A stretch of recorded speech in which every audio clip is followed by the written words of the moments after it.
오늘은 이 본문을 가지고 온유, 거룩함의 도구라는 제목으로 함께 은혜를 나누고자 합니다. 함께 한번 따라해 볼까요? 온유, 거룩함의 도구. 온유, 거룩함의 도구. 예. 오늘 우리가 살펴볼 민수기서는 광야의 기록입니다. 광야. 출애굽한 이스라엘 백성들이 가나안을 향해 가는 여정 중에서 그들이 만난 희로애락, 기쁨과 슬픔과 아픔과 고통을 다루고 있는 것이 이 민수기서입니다. 이스라엘 백성들은 가나안을 향해 가는 여정 중에서 하나님으로부터 많은 은혜와 기적을 경험했습니다. 홍해를 마른 땅같이 건너는 기적을 경험했습니다. 그리고 그동안 자신들을 그렇게 괴롭히던 그 애굽의 군대가 홍해에 수장되는 것을 목격했습니다. 하나님은 광야에서 이스라엘 백성들에게 먹을 것과 마실 물을 주시는 은혜를 경험하게 했습니다. 구름 기둥으로 불 기둥으로 하나님께서 이스라엘 백성들을 광야에서 인도했습니다. 그러나 이스라엘 백성들은 메마르고 황량한 광야에서 바로 이 먹을 것과 마실 것 때문에 끊임없이 원망하고 불평했습니다. 출애굽의 은혜를 잊어버리고 다시 애굽으로 돌아가자고 불평하고 원망했습니다. 애굽에서 그 고된 노역으로 인해서 우리를 건져달라고 하나님께 울부짖던 그것을 잊어버리고 애굽의 고기 가마 곁에 있을 때가 더 좋았다고 원망하고 불평했습니다. 광야보다 애굽에서 종살이했던 때가 더 나았다고 원망하고 있습니다. 그래서 이스라엘 백성들에게는 하나님의 기적과 은혜는 잠깐이고 불평과 원망은 계속해서 끝이 없었습니다. 그럼에도 불구하고 하나님은 이스라엘 백성들에게 은혜를 베풀어 주고 계십니다. 끊임없이 원망하고 불평하는 이스라엘 백성들에게 하나님은 은혜를 베푸셨습니다. 하나님은 모세를 통하여서 이스라엘 백성들에게 은혜를 베풀고 있습니다. 그런데 이스라엘 백성들은 이 모세에게도 불평하고 원망합니다. 하나님은 모세를 통해서 이스라엘 백성들에게 은혜를 베풀어 주실 뿐만 아니라 또 모세에게 한 가지 요구를 하셨습니다. 온유함으로 하나님의 거룩을 나타내라고 명령하셨습니다. 오늘 말씀을 통해서 하나님께서 요구하시는 온유, 하나님이 기뻐하시는 이 온유함이 뭔지 살펴보면서 은혜를 나누고자 합니다. 하나님은 모세를 이스라엘 백성들의 인도자로 세우셨습니다. 하나님은 애굽에서 고통받는 이스라엘 백성들을 인도해내시기 위해서 모세를 인도자로 세우셨습니다. 그리고 또한 하나님은 모세를 이스라엘 사이에 하나님과 이스라엘 사이에 중재자로 부르셨습니다. 그리고 모세는 이 부르심에 순종했습니다. 그러나 이스라엘 백성들은 광야길을 가는 동안에 끊임없이 원망하고 불평했습니다. 하나님의 말씀에 순종하지 않았습니다. 척박하고 열악한 광야의 환경이 이스라엘 백성들에게 죄를 짓게 했습니다. 이스라엘 백성들은 광야에서 끊임없이 하나님께 범죄하면서 또 그들을 가나안으로 인도하고 있는 모세를 향하여 불평하고 원망했습니다. 그러나 하나님은 그런 이스라엘 백성들에게 은혜를 베풀어 주고 계십니다. 하나님은 먹을 양식과 마실 물로 인해서 원망하고 불평하는 이스라엘 백성들의 요구를 들어주셨습니다. 그렇지만 하나님은 그들의 필요를 채워주시지만 또한 그 죄에 대한 책임을 묻고 있습니다. 그리고 그 사이에 모세가 서 있습니다. 땅에서 범죄하는 이스라엘 백성들과 하늘에서 그것을 보시고 진노하는 하나님 사이에 모세가 서 있습니다. 이스라엘 백성들과 하나님 사이에서 중재자로 모세가 서 있는 것입니다. 그리고 모세는 이 둘 사이에서 많이 힘들었습니다. 범죄하는 이스라엘 백성들과 그것을 보시고 진노하시는 하나님 사이에서 모세는 많이 힘이 들었습니다. 그래서 포기하고 싶을 때도 있었습니다. 그래서 모세가 이렇게 기도했죠. 차라리 나를 죽여주셔서 이 고난당하는 것을 보지 않게 해주세요. 이렇게 모세가 기도하게 되었습니다. 모세는 원망하고 불평하는 그러면서 죄를 짓는 이스라엘 백성들과 그것을 보시고 진노하시는 하나님 사이에서 많이 힘이 들었습니다. 모세가 이것을 처음부터 원하는 것이 아니었습니다. 모세가 자원해서 이스라엘 백성의 인도자요 하나님과 이스라엘 백성 사이의 중재자가 되기를 원한 것이 아니었습니다. 모세는 결코 이스라엘 백성의 인도자가 되기를 원하지 않았습니다. 중재자가 되기를 원하지 않았습니다. 그래서 하나님께서 부르실 때 어떻게 대답했나요? 싫다고 그랬습니다. 못하고 입이 뻣뻣하고 둔하다고 하나님께 강변했습니다. 나는 자격이 없습니다. 다른 사람을 보내세요. 이렇게 하나님께 대들었습니다. 그러다가 하나님께로부터 결국 혼이 나고서야 부르심에 순종했습니다. 그러나 모세는 부르심을 받은 후에는, 처음에는 못한다고 했지만 부르심을 받은 후에는 열심을 다해서 하나님의 말씀에 순종했습니다. 최선을 다해서 하나님의 말씀에 순종했습니다. 부르심을 받은 모세는 하나님의 말씀과 명령에 절대적으로 순종했습니다. 이것이 모세의 온유함입니다. 이것이 하나님의 거룩을 나타내는 온유입니다. 모세는 온유한 사람입니다. 그것이 민수기 12장 3절에 잘 나와 있습니다. 이 사람 모세는 온유함이 지면의 모든 사람보다 더하더라, 이렇게 기록되어 있습니다. 모세는 온유한 사람이었습니다. 이 세상을 살고 있는 누구보다도 지면의 모든 사람보다 온유하다고 말하고 있습니다. 모세는 세상의 어떤 사람보다도 누구보다도 온유했습니다. 모세는 온유함으로 하나님의 부르심에 순종했습니다. 오늘 우리가 살펴보고 있는 이 온유함은 사람의 성격이나 또 기질이나 그 사람의 행동을 말하는 것이 아닙니다. 심성이 착하고 또 함부로 말하지 않고 공손하게 행동하는 것을 말하지 않습니다. 남에게 피해를 주지 않고 또 겸손하고 착하게 사는 것을 말하고 있지 않습니다. 이런 것들은 세상 사람들이 말하는 온유의 기준은 됩니다. 그렇지만 하나님의 온유의 기준은 좀 다릅니다. 성경에서 말하는 온유, 하나님께서 기뻐하시는 온유는 오직 하나님께서 허락하신 일만 하는 것을 말합니다. 오직 하나님께서 맡겨주신 일만 잘 감당하는 것을 온유라고 합니다. 오직 하나님의 말씀에 절대적으로 순종하는 것을 온유라고 합니다. 이것이 하나님께서 부르신 자들에게서 찾으시는 온유입니다. 하나님께서 허락하신 일만 하는 것, 하나님께서 맡기신 일만 잘 감당하는 것, 하나님의 말씀에 절대적으로 순종하는 것, 이것이 하나님께서 기뻐하시는 온유라는 것입니다. 그리고 하나님은 온유한 자에게 복을 주시고 땅을 기업으로 받게 하십니다. 마태복음 5장 5절에 이것이 잘 나와 있는데 산상순 말씀이죠. 다 같이 한번 읽어보겠습니다. 다 같이 읽습니다. 시작. 온유한 자는 복이 있나니 그들의 땅을 기업으로 받을 것이며. 아멘. 온유한 자가 땅을 기업으로 받는다고 말씀하고 있습니다. 말씀에 순종하는 자들에게 하나님의 나라를 기업으로 받게 해주신다고 말씀하고 있습니다. 온유는 하나님의 말씀에 순종하는 것이기 때문입니다. 그리고 천상천하를 통틀어서, 하늘과 땅을 통틀어서 온전히 온유하신 분은 예수님입니다. 예수님은 이 땅에서 사역하시는 동안에 온유함으로 하나님께 영광을 돌렸습니다. 예수님은 오직 하나님께서 허락하시는 일만 하셨습니다. 그리고 오직 하나님의 말씀만 전하셨습니다.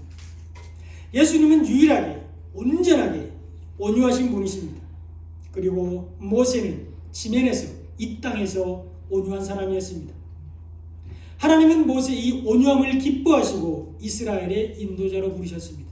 하나님은 모세의 이 온유함을 보시고 이스라엘의 중재자로 세우셨습니다. 모세는 온유함이 지면의 모든 사람보다 더했습니다. 그런데 딱 한 번 모세는 온유함을 잃어버렸습니다. 그것이 오늘 우리가 살펴보고 있는 본문입니다. 광야길을 가던 이스라엘 백성들이 마실 물이 없어서 모세와 아론을 원망했을 때 모세는 이 온유함을 한번 잃어버렸습니다. 오늘 본문 2절로 3절에 이렇게 기록되어 있습니다. 회중이 물이 없으므로 모세와 아론에게로 모여드니라. 백성이 모세와 다투어 말하여 이르되 우리 형제들이 여호와 앞에서 죽을 때에 우리도 죽었더라면 좋을 뻔하였도다. 이렇게 원망하고 있습니다. 광야에서 물은 생존을 위해서 반드시 필요합니다. 광야에서 물이 없으면 안 됩니다. 광야에서 물이 없으면 원망하고 불평하는 것은 당연합니다. 이스라엘 백성들이 특별히 완악해서 또 못돼서 불평하고 원망하고 있는 것이 아닙니다. 누구라도 광야를 가는 동안에 물이 없으면 원망하고 불평하게 되어 있습니다. 그렇기 때문에 하나님은 원망하고 불평하는 이스라엘 백성들에게 물을 주고 계십니다. 여러분, 이 세상이 광야라는 걸 아시죠? 우리가 지금 광야를 지나는 중입니다. 우리는 지금 광야를 살아가고 있습니다. 우리는 천성을 향해서 나아가는 순례자입니다. 우리의 영원한 본향인 천국을 향해 나아가는 나그네 삶을 살고 있습니다. 그러면 우리도 지금 이스라엘 백성들처럼 광야를 걷고 있다고 말할 수 있습니다. 광야에서 이스라엘 백성들은 하나님이 앞서서 인도하시면 행진을 했고 하나님이 멈추시면 그 자리에 멈춰서 장막을 쳤습니다. 하나님은 광야에서 이스라엘 백성들을 구름 기둥과 불 기둥으로 인도하셨습니다. 그 하나님께서 광야 같은 이 세상을 살아가는 우리를 지금 성령으로 인도하고 계십니다. 우리는 각자 많은 계획과 생각이 있지만 우리의 걸음을 인도하시는 분은 하나님이십니다. 잠언 16장 9절에 이렇게 나와 있습니다. 사람의 마음으로 자기의 길을 계획할지라도 그의 걸음을 인도하시니는 여호와시니라, 이렇게 말씀하고 있습니다. 우리는 지금 성령의 인도를 따라서 광야를 살아가고 있습니다. 광야에서 반드시 필요한 것은 물입니다. 광야길을 가는 동안에 물이 없으면 살 수가 없습니다. 그리고 이 물은 바로 말씀을 상징합니다. 여러분, 이 물이 하나님의 말씀을 상징한다는 걸 기억하셔야 됩니다.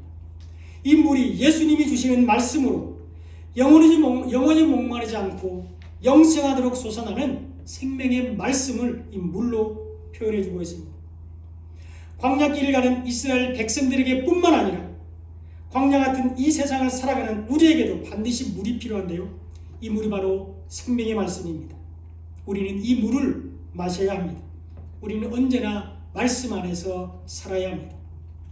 하나님께서 이스라엘 백성들을 광야로 인도하신 것도 너희들은 내 말씀으로 살아야 된다, 나의 말로 살아야 된다, 이것을 가르쳐 주시기 위해서 하나님께서 이스라엘 백성들을 광야로 인도하셨습니다. 이것이 신명기 8장 2절로 3절에 잘 나와 있습니다. 내 하나님 여호와께서 이 40년 동안에 내게 광야길을 걷게 하신 것을 기억하라. 이는 너를 낮추시며 너를 시험하사 내 마음이 어떠한지 그 명령을 지키는지 지키지 않는지 알려 하심이라. 너를 낮추시며 너를 줄이게 하시며 또 너도 알지 못하며 내 조상들도 알지 못하던 만나를 내게 먹이신 것은 사람이 떡으로만 사는 것이 아니요 여호와 입에서 나오는 모든 말씀으로 사는 줄을 내가 알게 하려 하십니다. 이렇게 기록되어 있습니다. 하나님은 이스라엘 백성들을 해안길로 인도하지 않았습니다. 애굽을 탈출해가지고 가나안으로 들어가는 길은 몇 가지 길이 있습니다. 그 중에 대표적으로 해안길이 있습니다. 지중해를 따라서 쭉 올라가는 거예요. 그 길로 가면 2주, 늦어도 3주면 가나안에 도착할 수 있습니다. 그런데 하나님은 그 해안길로 이스라엘 백성들을 인도하지 않았습니다. 그리고 또 한 길이 있습니다. 넓고 잘 닦여진 왕의 대로가 있습니다. 그 길로 가면 안전하고 편합니다. 근데 하나님은 이스라엘 백성들을 왕의 대로로 인도하지 않았습니다. 하나님은 이스라엘 백성들을 건조하고 거친 광야길로 인도하셨습니다. 하나님께서 이스라엘 백성들을 해안길이나 왕의 대로가 아닌 거칠고 험한 광야길로 인도하신 것은 이스라엘 백성들을 낮추시기 위해서입니다. 우리가 지금 읽어봤죠? 이스라엘 백성들을 낮추시기 위해서 광야길로 인도하고 있습니다. 그리고 자신의 힘으로 할 수 없다는 것을 깨닫게 하기 위해서 광야길로 인도합니다. 오직 하나님만 바라보게 하기 위해서 이스라엘 백성들을 광야길로 인도하고 있습니다. 또 하나님께서 이스라엘 백성들을 광야길로 인도하신 것은 이스라엘 백성들을 시험하기 위함이라고 말하고 있습니다. 그들의 마음이 어떤지 알아보기 위해서입니다. 그들이 하나님의 말씀에 순종하는지 순종하지 않는지를 알기 위해서 광야로 인도하고 있습니다. 하나님은 이스라엘 백성들에게 사람이 떡으로만 사는 것이 아니요 하나님의 말씀으로 사는 것을 가르쳐 주시기 위해서 광야길로 인도하고 있습니다. 이 광야는 하나님께서 이스라엘 백성들을 훈련하시는 훈련 장소입니다. 하나님은 오직 광야 훈련을 통과한 사람들만 가나안으로 들어가게 하십니다. 하나님은 오직 이 광야 시험을 통과한 사람들만 약속의 땅에 들어가게 하시는 것입니다.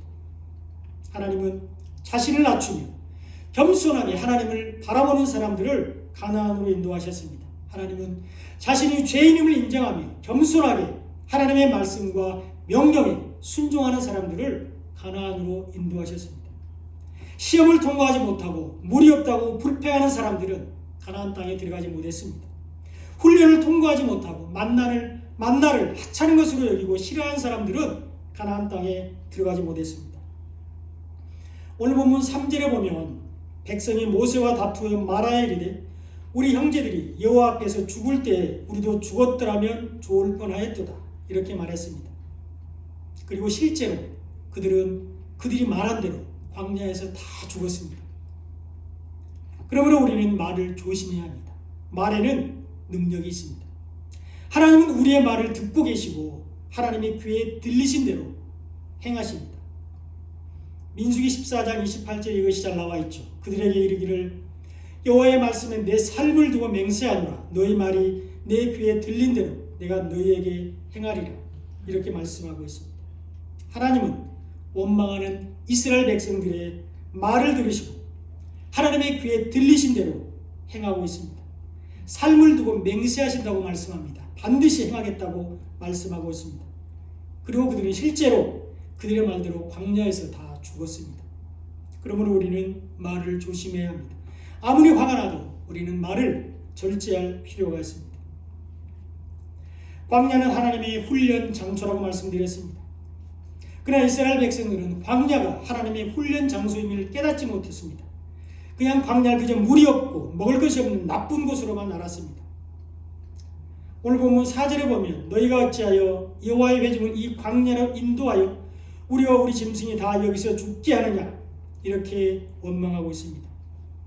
자신들을 광야로 인도하신 하나님의 뜻을 깨닫지 못하고 원망하고 있습니다.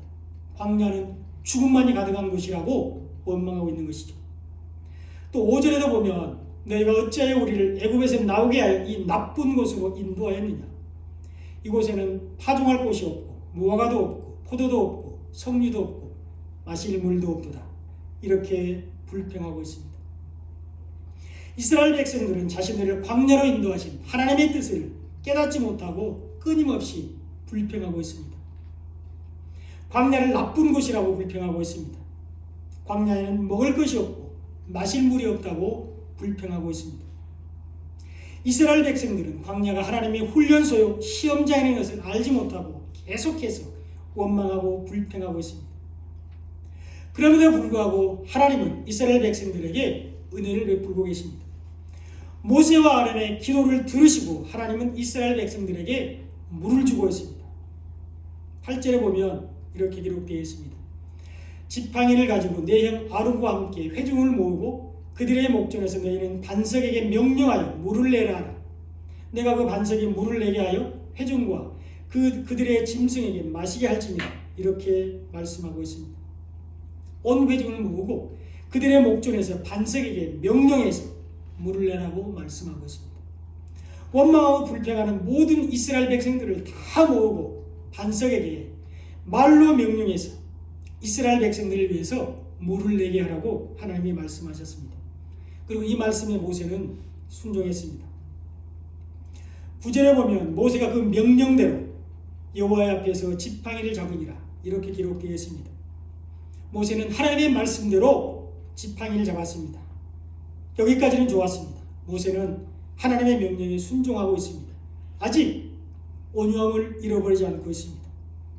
그러나 애굽을 출발할 때부터 지금까지 끊임없이 원망하고 불평하는 이스라엘 백성들 앞에서 모세의 온유함이 깨졌습니다. 딱 한 번 처음이자 마지막으로 모세가 온유하지 못한 장면이 나옵니다. 10절을 보겠습니다. 다 같이 한번 읽어보겠습니다. 시작. 모세와 아론이 회중을 그 반석 앞에 모으고 모세가 그들에게 이르되 반역한 너희여 들으라. 우리가 너희를 위하여 이 반석에서 물을 내려 하고. 무엇이 잘못되었습니까?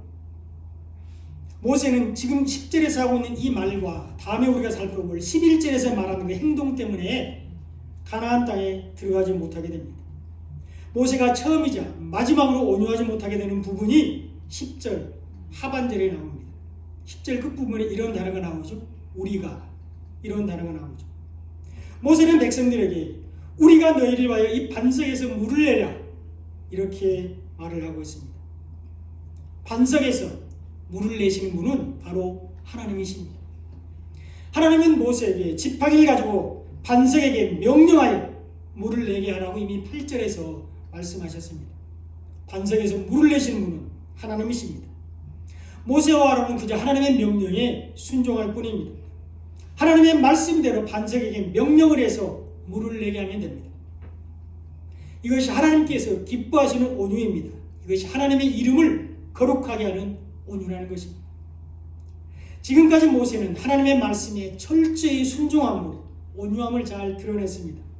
그런데 한순간 이 온유함을 잃어버리고 있습니다. 끊임없이 원망하고 불평하는 이스라엘 백성들 앞에서 자기 자신을 앞세웠습니다. 반석에서 물을 내서 원망하고 불평하는 저 이스라엘 백성들을 책망하고 싶었습니다. 그래서 우리가 너를 위하여 이 반석에서 물을 내라 이렇게 말을 했습니다.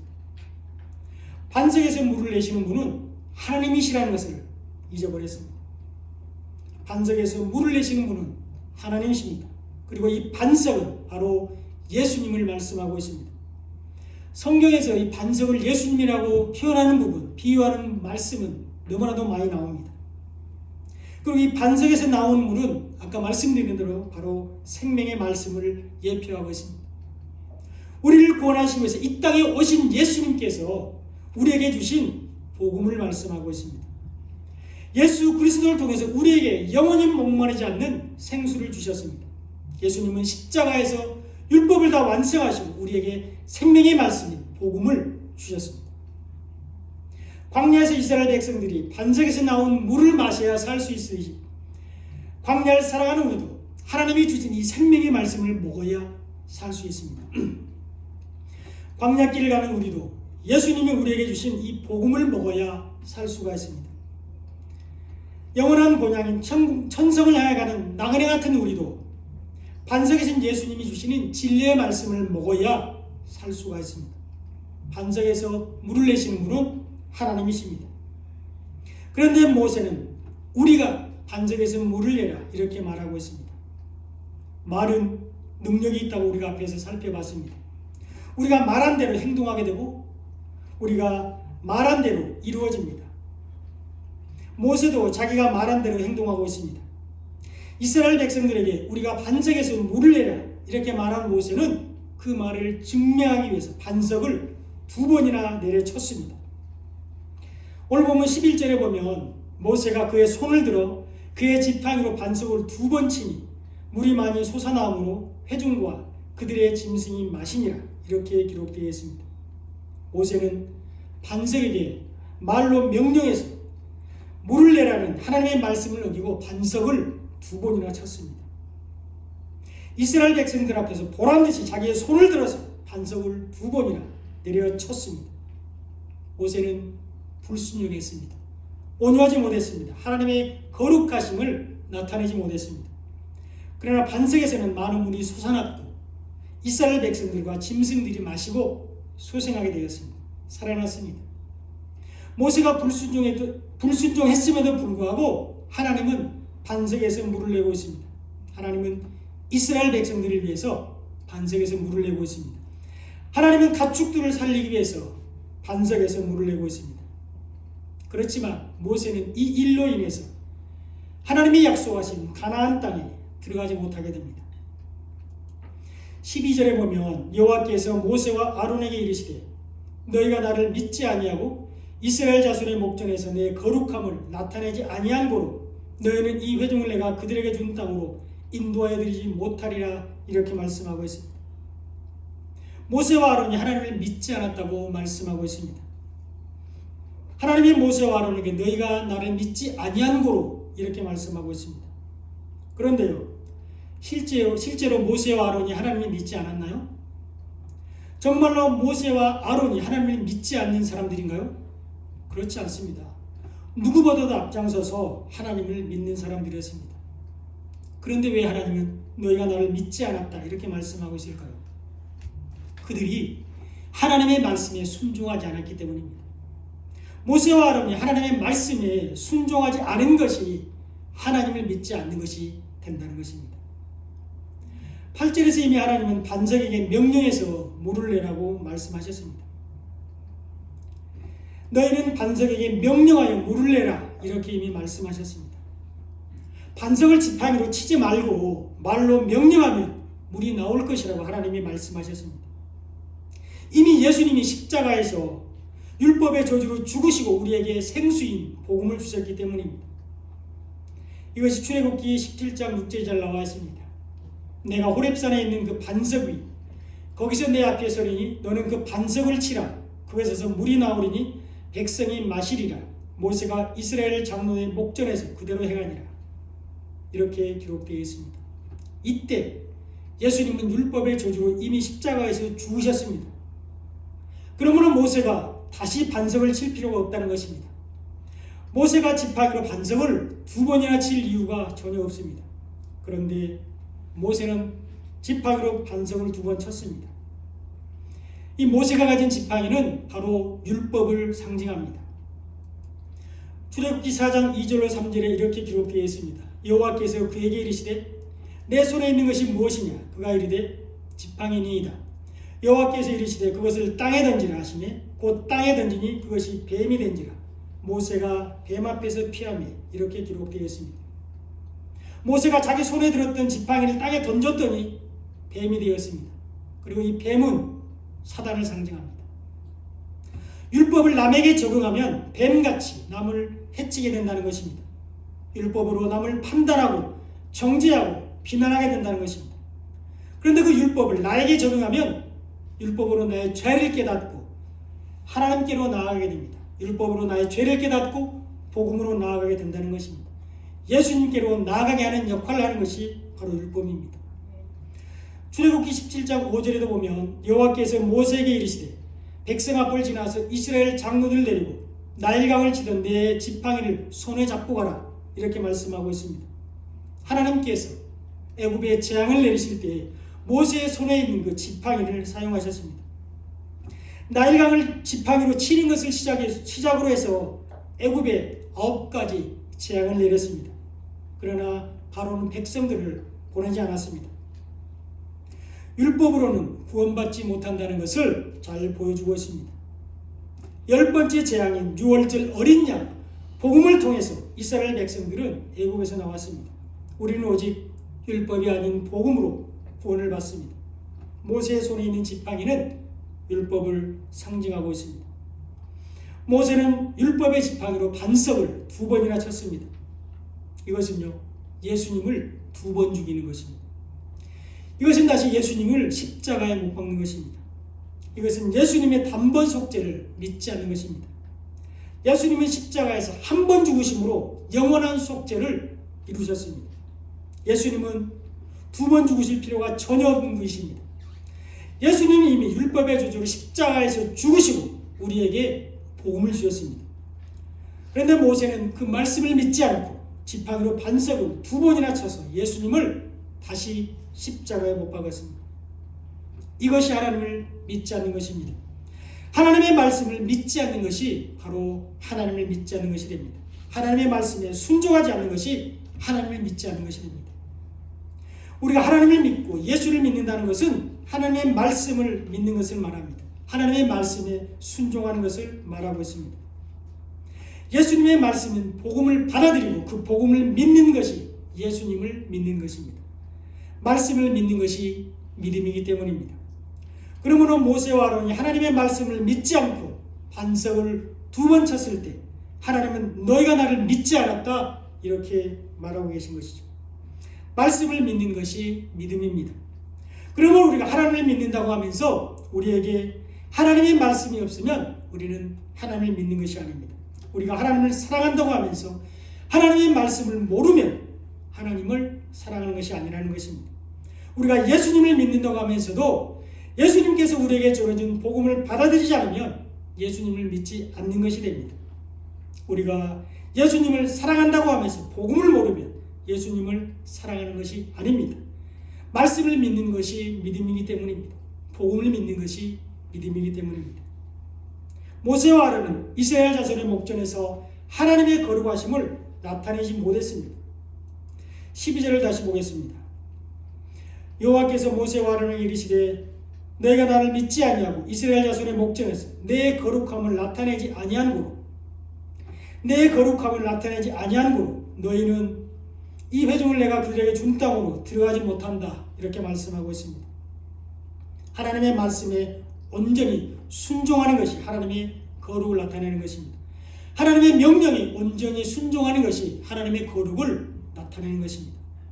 그러나 모세는 하나님의 말씀에 순종하지 않고 자기의 감정을 따랐습니다.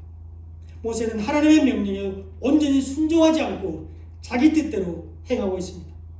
하나님의 말씀과 명령에 온전히 순종하는 것이 하나님의 거룩을 나타내는 것입니다. 이것이 하나님께서 기뻐하시는 거룩의 도구인 온유입니다. 그런데 모세와 아론은 이스라엘 자손의 목전에서 하나님의 거룩을 드러내지 못했습니다. 이것이 모세가 처음이자 마지막으로 온유하지 못하는 안타까운 사건입니다. 이 일로 인해서 모세와 아론은 그토록 소망하던 가나안 땅에 들어가지 못했습니다. 너희는 이 회중을 내가 그들에게 준 땅으로 인도하여 드리지 못하리라. 이렇게 하나님께 책망을 받았습니다. 모세와 아론은 하나님의 거룩함을 나타내지 못해서 가나안 땅에 들어가지 못했습니다. 모세가 혈기를 부려서 화를 내서 가나안 땅에 들어가지 못한 것이 아닙니다. 하나님의 거룩하심을 나타내지 못했기 때문입니다. 그렇게 잘 지켜둔 온유함을 한순간 잃어버리고 하나님의 거룩함을 나타내지 못해서 가나안 땅에 들어가지 못했습니다. 너무나도 안타까운 일입니다. 온유함이 지면의 모든 사람보다 더했던 모세는 이 한순간의 잘못으로 영원한 하나님의 나라를 상징하는 가나안 땅에 들어가지 못했습니다. 무려 40년 동안이나 온유함으로 하나님의 말씀에 절대적으로 순종했던 모세였지만 모든 이스라엘 백성들이 보는 앞에서 하나님의 거룩하심을 나타내지 못해서 가나안 땅에 들어가지 못했다는 그 말입니다. 우리는 어떻습니까? 여러분은 어떻습니까? 매 순간 온유함으로 하나님의 거룩하심을 잘 나타내고 있습니까? 언제 어떤 상황에서도 하나님의 거룩의 도구인 온유함을 잃지 않고 계신가요? 온유함으로 하나님의 거룩함을 나타내며 하나님께 매일 영광을 돌리고 계십니까? 말씀에 순종하는 것이 온유인데 하나님의 말씀에 온전히 순종하고 계십니까? 하나님께서 맡겨주신 직분과 사명을 잘 감당하는 것이 온유인데 그 직분과 사명을 최선을 다하여 잘 감당하고 계시는 겁니다. 모세와 아론을 보면서 우리는 이렇게 생각하고 또 말할 수 있습니다. 왜 말씀을 믿지 않았지? 왜 그렇게 행동했을까? 왜 반석을 2번이나 쳤어? 왜 온유하지 못했어? 왜 하나님의 거룩함을 나타내지 못했어? 이렇게 생각할 수 있습니다. 그러나 우리는 이렇게 판단하고 정죄할 것이 아니라 바로 나 자신을 돌아봐야 한다는 것입니다. 모세가 율법의 지팡이로 반석을 2번이나 친 것 같이 우리도 율법으로 남을 판단하고 정죄하고 있지는 않는지 살펴봐야 된다는 것입니다. 나는 과연 복음 안에 있는가 살펴봐야 됩니다. 나는 과연 말씀에 절대적으로 순종하고 있는가 살펴봐야 합니다. 우리는 우리 자신을 돌아봐야 합니다. 우리 자신을 살펴봐야 합니다. 나는 지금 하나님께서 기뻐하시는 그 믿음 안에 있는가 살펴봐야 합니다. 내가 지금 온전히 하나님의 말씀에 순종하고 있는지 자신을 돌아봐야 합니다. 내가 지금 하나님께서 맡기신 직분과 사명을 잘 감당하고 있는지 돌아봐야 합니다. 내가 지금 이 순간에 하나님의 거룩하심을 나타내고 있는지 확인해 봐야 된다는 것입니다. 다른 사람을 살피고 평가하기 전에, 다른 사람의 눈에 있는 티를 빼기 전에 내 눈에 있는 들보를 빼야 한다는 것입니다. 나의 내면과 밖으로 드러나는 행위를 통해서 나는 얼마나 하나님의 거룩을 나타내고 있는지 살펴봐야 됩니다. 말씀을 대하는 나의 태도를 통해서 나는 얼마나 기쁘고 감사하게 하나님의 말씀에 순종하고 있는지를 살펴봐야 합니다. 모세는 한순간 온유함을 지키지 못해서 하나님의 거룩하심을 나타내지 못했고 가나안 땅에 들어가지 못했습니다. 너무 후회하게 된 모세는 하나님께 이렇게 기도했습니다.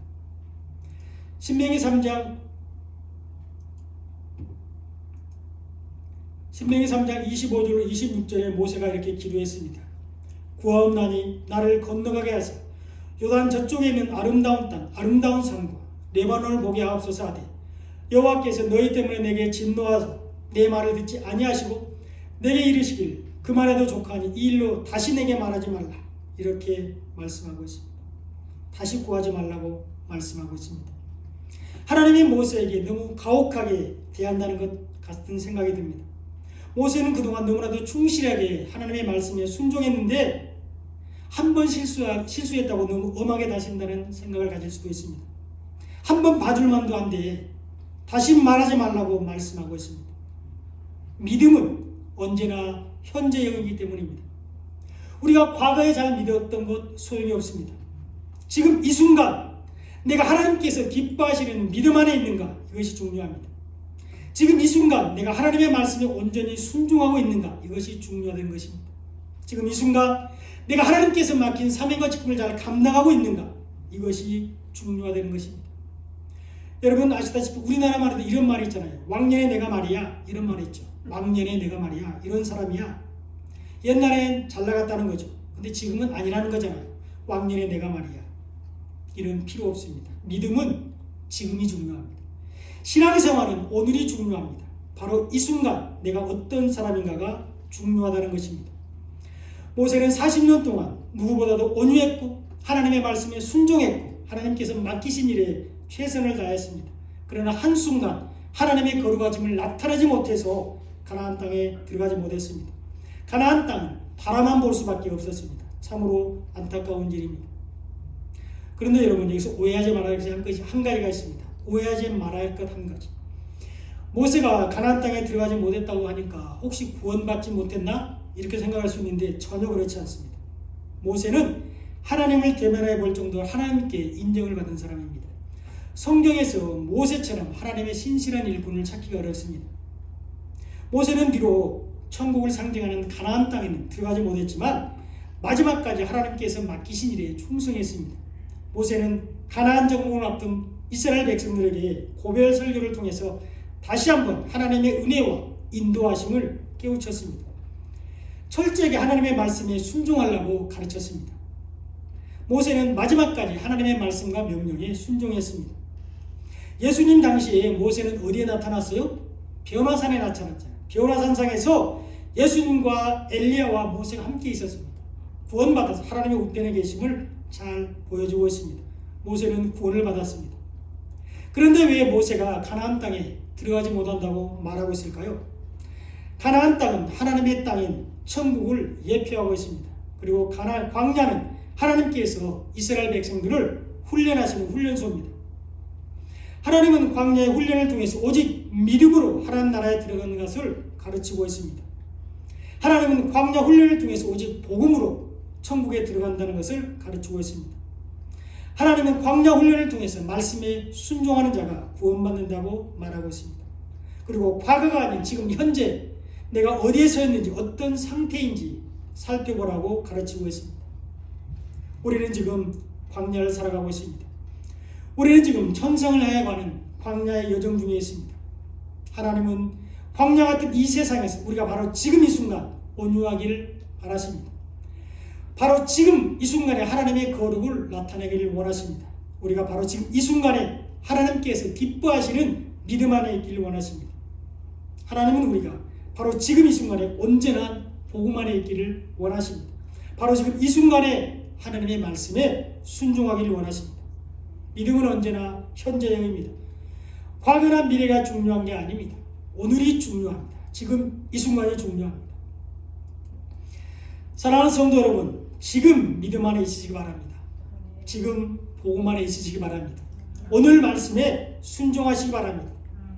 바로 오늘 하나님께서 맡긴 직분과 사명을 잘 감당하시기 바랍니다. 과거나 미래가 아닌 바로 지금 오늘 온유함으로 하나님의 거룩하심을 나타내는 모든 성도님들이 되시기를 예수님의 이름으로 축원드립니다. 기도드리겠습니다.